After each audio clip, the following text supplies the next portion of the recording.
ಯಶ್ ನಡೆದು ಬಂದ ಹಾದಿ ಮತ್ತು ಟಾಕ್ಸಿಕ್ ಮೇಲಿನ ಜಗತ್ತಿನ ನಿರೀಕ್ಷೆ. ಭಾರತೀಯ ಚಿತ್ರರಂಗದಲ್ಲಿ ಕೆಲವು ಯಶೋಗಾಥೆಗಳು ಕೇವಲ ಬಾಕ್ಸ್ ಆಫೀಸ್ ದಾಖಲೆಗಳಿಂದ ಮಾತ್ರ ನಿರ್ಮಾಣವಾಗುವುದಿಲ್ಲ. ಅವು ಹೋರಾಟ, ಟೀಕೆ, ಆತ್ಮವಿಶ್ವಾಸ ಮತ್ತು ಸಮಯದ ಉತ್ತರಗಳಿಂದ ರೂಪುಗೊಳ್ಳುತ್ತವೆ. ರಾಕಿಂಗ್ ಸ್ಟಾರ್ ಯಶ್ ಅವರ ಸಿನಿಮಾ ಪಯಣವು ಅಂತಹ ಅಪರೂಪದ ಕಥೆಗಳಲ್ಲಿ ಒಂದು. ಹಾಸನ ಜಿಲ್ಲೆಯ ಸಾಮಾನ್ಯ ಕುಟುಂಬದಲ್ಲಿ ಜನಿಸಿದ ನವೀನ್ ಕುಮಾರ್ ಗೌಡ ಇಂದು ಜಗತ್ತಿನಾದ್ಯಂತ ರಾಕಿಂಗ್ ಸ್ಟಾರ್ ಯಶ್ ಎಂದು ಗುರುತಿಸಿಕೊಂಡಿದ್ದಾರೆ.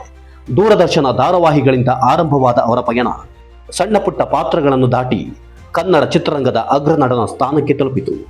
ಮೊಗ್ಗಿನ ಮನಸ್ಸು, googly, Rajahuli, mister and Mrs Ramachari ಸೇರಿದಂತೆ ಹಲವು ಯಶಸ್ವಿ ಸಿನಿಮಾಗಳ ಮೂಲಕ ಅವರು ಅಭಿಮಾನಿಗಳ ಮನಗೆಟ್ಟರು. ಆದರೆ ಅವರ ಜೀವನವನ್ನೇ ಬದಲಿಸಿದ ಸಿನಿಮಾ ಕೆಜಿಎಫ್ ಮೊದಲ ಭಾಗ ಬಿಡುಗಡೆಯಾಗಿ ಸಿನಿ ರಸಿಕರ ಮನಗೆದ್ದ ನಂತರ ಕನ್ನಡದ ಒಂದು ಪ್ರತಿಷ್ಠಿತ ದೃಶ್ಯ ಮಾಧ್ಯಮ ತೀರಾ ಬಾಲಿಶವಾಗಿ ಆ ಚಿತ್ರವನ್ನು ಟೀಕಿಸಿದ್ದವು. ಯಶ್ ಅವರನ್ನು ವೈಯಕ್ತಿಕವಾಗಿ ತೆಗೆದುಕೊಂಡ ಆ ಮಾಧ್ಯಮ ಚಿತ್ರದ ವಿರುದ್ಧ ಸರಣಿ ಸಂಚಿಕೆಗಳನ್ನು ಪ್ರಸಾರ ಮಾಡಿದವು. ಆದರೆ ಆ ಟೀಕೆಗಳಿಗೆ ಉತ್ತರವನ್ನು ಯಶ್ ಮಾತುಗಳಿಂದ ನೀಡಲಿಲ್ಲ, ತಮ್ಮ ಕೆಲಸದ ಮೂಲಕ ನೀಡಿದರು. ಕೆಜಿಎಫ್ ಬಿಡುಗಡೆಯಾದ ಕೆಲವು ದಿನಗಳಲ್ಲಿ ಪರಿಸ್ಥಿತಿ ಸಂಪೂರ್ಣ ಬದಲಾಯಿತು. ಭಾರತ ಮಾತ್ರವಲ್ಲ, ವಿಶ್ವದ ಅನೇಕ ದೇಶಗಳಲ್ಲಿ ಸಿನಿಮಾ ಭರ್ಜರಿ ಯಶಸ್ಸು ಕಂಡಿತು. ಕನ್ನಡ ಚಿತ್ರರಂಗದ ಬಗ್ಗೆ ಜಾಗತಿಕ ಮಟ್ಟದಲ್ಲಿ ಹೊಸ ಚರ್ಚೆ ಆರಂಭವಾಯಿತು.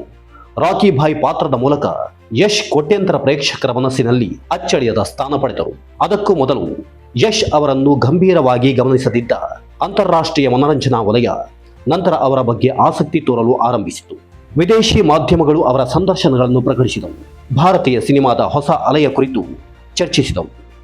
ಜಾಗತಿಕ ಮಟ್ಟದಲ್ಲಿ ಭಾರತೀಯ ಸಿನಿಮಾಗಳ ವ್ಯಾಪ್ತಿ ವಿಸ್ತರಿಸುತ್ತಿರುವ ಸಂದರ್ಭದಲ್ಲಿ ಯಶ್ ಅವರ ಹೆಸರು ಪ್ರಮುಖವಾಗಿ ಕೇಳಿಬಂತು. ಇದು ಕೇವಲ ಒಬ್ಬ ನಟನ ಯಶಸ್ಸಲ್ಲ, ಕನ್ನಡ ಚಿತ್ರರಂಗದ ಸಾಮರ್ಥ್ಯಕ್ಕೆ ದೊರೆತ ಅಂತಾರಾಷ್ಟ್ರೀಯ ಮನ್ನಣೆಯೂ ಆಗಿತ್ತು. ಇಂದು ಪರಿಸ್ಥಿತಿ ಇನ್ನಷ್ಟು ಬದಲಾಗಿದೆ.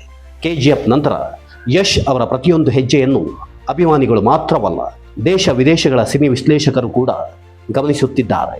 ಆ ನಿರೀಕ್ಷೆಗೆ ಉತ್ತರವಾಗಿ ಬರುತ್ತಿರುವ ಚಿತ್ರವೇ ಟಾಕ್ಸಿಕ್.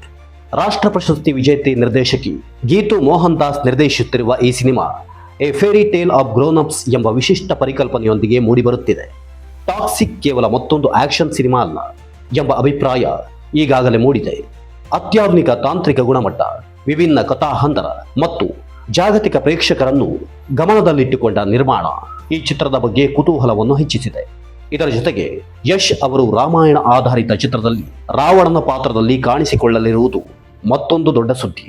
ಭಾರತೀಯ ಪುರಾಣದ ಅತ್ಯಂತ ಸಂಕೀರ್ಣ ಪಾತ್ರಗಳಲ್ಲಿ ಒಂದಾದ ರಾವಣನನ್ನು ಅವರು ಹೇಗೆ ತೆರೆಗೆ ತರುತ್ತಾರೆ ಎಂಬ ಕುತೂಹಲ ದೇಶಾದ್ಯಂತ ಇದೆ. ಯಶ್ ಅವರ ಜೀವನ ಒಂದು ಸ್ಪಷ್ಟ ಸಂದೇಶವನ್ನು ನೀಡುತ್ತದೆ. ಟೀಕೆಗಳು ಶಾಶ್ವತವಲ್ಲ, ಸಾಧನೆಯೇ ಶಾಶ್ವತ. ಇಂದು ಅವರನ್ನು ಸಂದೇಹದಿಂದ ನೋಡಿದ್ದ ಅನೇಕರು ಅವರ ಸಾಧನೆಯನ್ನು ಮೆಚ್ಚುತ್ತಿದ್ದಾರೆ. ಒಮ್ಮೆ ಅವರ ಸಿನಿಮಾವನ್ನು ಪ್ರಶ್ನಿಸಿದ್ದವರು ಇಂದು ಅವರ ಮುಂದಿನ ಸಿನಿಮಾದ ಅಪ್ಡೇಟ್ಗಾಗಿ ಕಾಯುತ್ತಿದ್ದಾರೆ. ಇದು ಕೇವಲ ಯಶ್ ಅವರ ಕಥೆಯಲ್ಲ, ಇದು ಕನ್ನಡ ಚಿತ್ರರಂಗದ ಆತ್ಮವಿಶ್ವಾಸದ ಕತೆ. ಸ್ಥಳೀಯ ಕನಸುಗಳು ಜಾಗತಿಕ ಯಶಸ್ಸಾಗಿ ರೂಪುಗೊಳ್ಳಬಹುದು ಎಂಬುದಕ್ಕೆ ಜೀವಂತ ಉದಾಹರಣೆ.